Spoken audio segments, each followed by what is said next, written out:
Hello and welcome. Today is the 19th of July 2020. Markets are closed. I didn't have much time to post last week, so I thought, okay, why not do a little overview video. We had some nice moves in the Forex markets this week.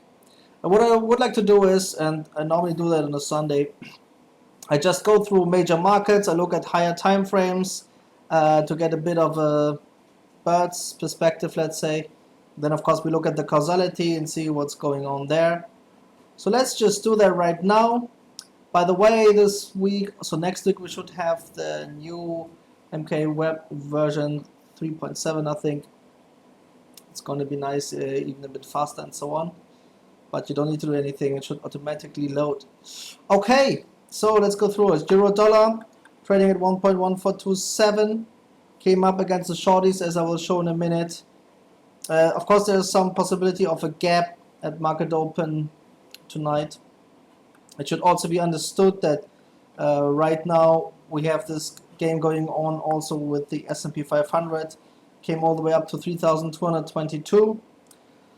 So one scenario would be that it gaps up, takes out stops of down money shorties, and then does some kind of move back into the range. In case of which euro dollar would be basically mirroring that. Some people say, well, the reason why the stock market is going up is that many of the companies who are suffering from the COVID crisis are restaurants and small shops which are not public companies, they're not listed on the stock exchange and so on. But actually, when you take a closer look, there could be another explanation. When you look at single stocks, like here, for example, Apple, now trading at 385. I mean, it just went up crazy. And then when you look at something like Tesla, the same thing applies. So now at 1499. These big stocks, if you add them together, they make up quite a substantial fraction of the stock index. Yeah. And some of those really big firms have increased a lot in their value, but many others, such as here JP Morgan, trading 97.94, have not done those increases. So what I'm saying is, it's not necessarily that the stock market goes up because the public firms are less impacted than the non-public firms. It's more like a small number of very, very advanced companies such as Apple, Amazon, Tesla, Google, etc.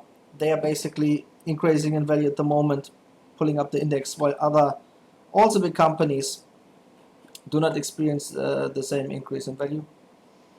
But yeah, what that means is so we know basically better what's going on. The fact is that, and let me show you actually that straight away, we had the increase in euro dollar because of the down money shorties, yeah, over the last week. So we had down money shorties coming in almost every day trying to sell euro dollar, banking on a stronger dollar, and that actually led the smart money to push the price up against them, going for the stops. So these were very tradable. So here you can see as well, those shorties were priced in with those big moves. In fact, here you see it better on the hour chart. Yeah, so massive down money, short activity. So basically you could buy the dips against them last week. And now, of course, after the SI has been cleaned and the big stops have been taken, still we have shorties from last week in the market. So maybe the market gaps up a bit and takes out those stops here, and then at some point after the stops of the shorties have been killed and the shorties left the market, does an inner range move to go for the lower stops here. Alright? Remember, the biggest market in the world is the euro dollar by far. Okay? If you add up all stock markets in the world in terms of their volume, they are not, the big markets. The euro dollar is the biggest market. So the reason why we had those moves in the financial markets is basically this. Down money tried to short euro dollar after it came up so much, and this basically led to this up move against those traders. Yeah. So it could be that they want to clean the high, and then it would be interesting if we get a down money switch and a down move. Yeah. Australian dollar will of course generally follow that, but this is like a gray pattern on the day chart, trading now 0.69943. Rather bearish from a causality perspective. Kiwi pretty similar. Silver did a big up move. I caught that one nicely. Now at 19.3. Gold I missed, went further up to break the 1800, now 1811. Oil pretty neutral, wouldn't touch it. Bitcoin very neutral too. Coffee bounced off this 94 level there. Rather neutral. Okay, so let's go through the causality. So let me show you the euro dollar day chart as well. Okay, so there were massive stops. They were taken against the shorties. These were stops of the shorties. Now at some point, you know, once enough stops have been taken, there can be a trend resumption back down. We know the deal. Okay, so let me show you Australian dollar on a day chart. Above the moving averages has taken lots of stops as well. Basically mirrors that, but once stops have been taken, there can also be a nice trend resumption. The same goes for Kiwi. Cable, pretty rangy, consolidating right now.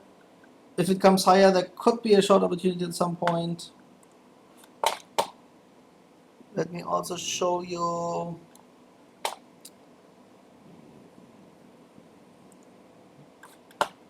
this is dollar yen day chart, pretty neutral there. Went down against the longies. They took out those stops. Can snap at some point because it likes to take those moving averages stops. We know the deal.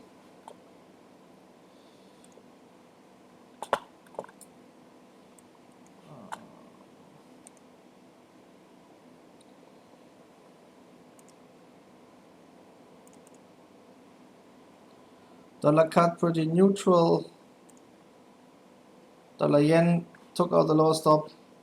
Maybe at some point tries to get the higher one. Yeah.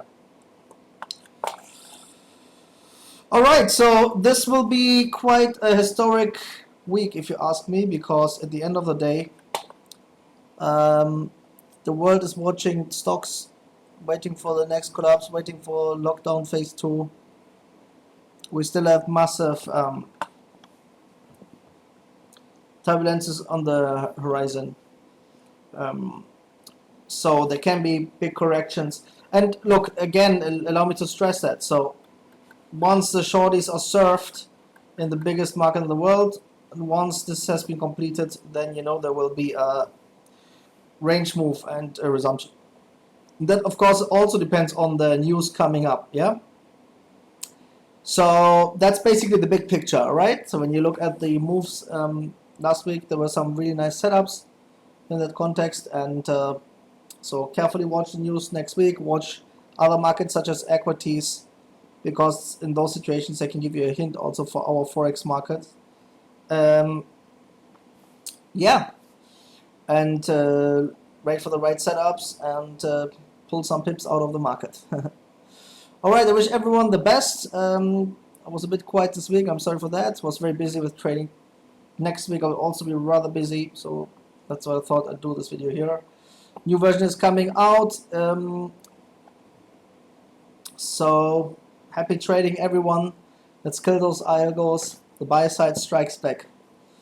Bye, have a wonderful week. Talk to you soon.